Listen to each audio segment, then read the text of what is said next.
মাছ চাষি ভাই বন্ধুরা আসসালামু আলাইকুম। দেশ এবং দেশের বাহির থেকে যে যেখান থেকে আমার এই ভিডিওটি দেখতে পাচ্ছেন, ভিডিওটি ভালো লাগলে একটি সাবস্ক্রাইব করে রাখবেন পরবর্তী নতুন ভিডিও দেখার জন্য।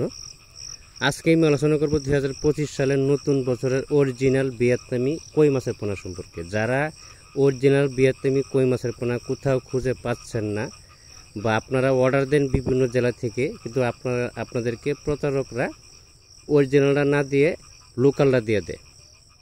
অবশ্যই আমি একই কথা বলি বারবার ভিডিওতে বা ভয়েসে, যে সবসময় প্রতারকের কাছ থেকে বা সিটার বাটপার দালাল এইসব লোকের কাছ থেকে সবসময় সতর্ক থাকবেন।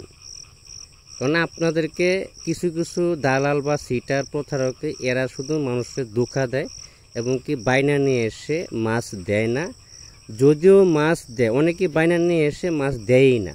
অনেকেই আছে বাইনা নিয়ে এসে যদিও মাছ দেয়, ভালো মানের পোনা দেয় না এবং কি স্বাস্থ্যমান পোনা দেয় না, ভাইরাসের পোনা দেওয়া দেয় এবং কি রোগাতুর পোনা দেওয়া দেয়, অরিজিনালটা দেয় না, মাথারটা দেয় না, গ্রেডিং করে যে পোনার মাথার মাছটা আছে এই পোনাগুলো দেয় না।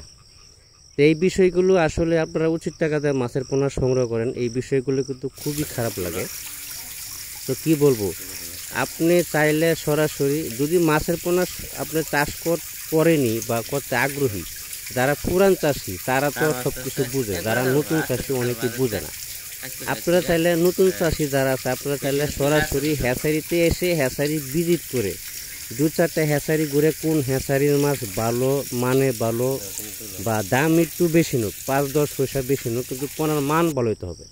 এই ধরনের মাছের পোনা আপনাদেরকে সংগ্রহ করতে হবে। তাছাড়া না হলে যদি অনলাইনে মাছের পোনা অর্ডার দেন, প্রতারকের চত্বরে যদি পড়ে যান, তাহলে আপনার গোটা টাকাই আপনার বিফলে গেল। আজকে এই পর্যন্তই। সকলেই ভালো থাকবেন। আল্লাহ হাফেজ। কথা হবে পরবর্তী ভিডিওতে।